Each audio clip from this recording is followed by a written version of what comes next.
আসসালামু আলাইকুম। আশা করি সবাই ভালো আছেন। আলহামদুলিল্লাহ আমি অনেক ভালো আছি। আমি ছোটখাটো একটি কাজ করি। তা আমার সাথে একটি দুর্ঘটনা ঘটে গেল। এটাই আমি শেয়ার করব। আমি প্রায় ১ মাস ধরে আমি কাজ করি না। আমার কাজ নেই।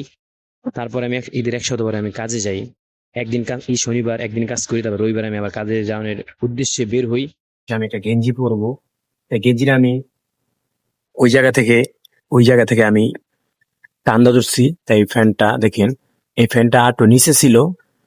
এই ফ্যানটা আরো নিচে ছিল, পরবর্তীতে আরো একটু উপরে উঠাইছি।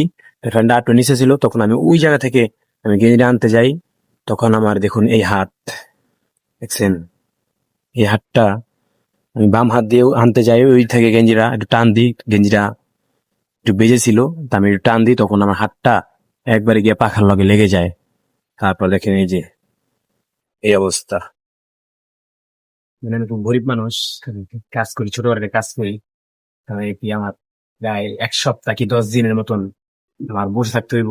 ওষুধ ওষুধ অনেক ওষুধ খেতে হবে। তাই মানে ঈদের পরে একদিন শুধু কাজ করছি, তারপরে আমার এই অবস্থা। যাই হোক, সবই আল্লাহ পাকের ফায়সালা, সবাই আমার জন্য দোয়া করবেন। আমি যেন তাড়াতাড়ি সুস্থ হয়ে যাই, আবার আমি যেন কাজে যোগ দিতে পারি, আমার কাজ করতে পারি, যেহেতু সামনে আবার আরেকটা ঈদ আছে। সব ভালো থাকবেন, আল্লাহ হাফেজ।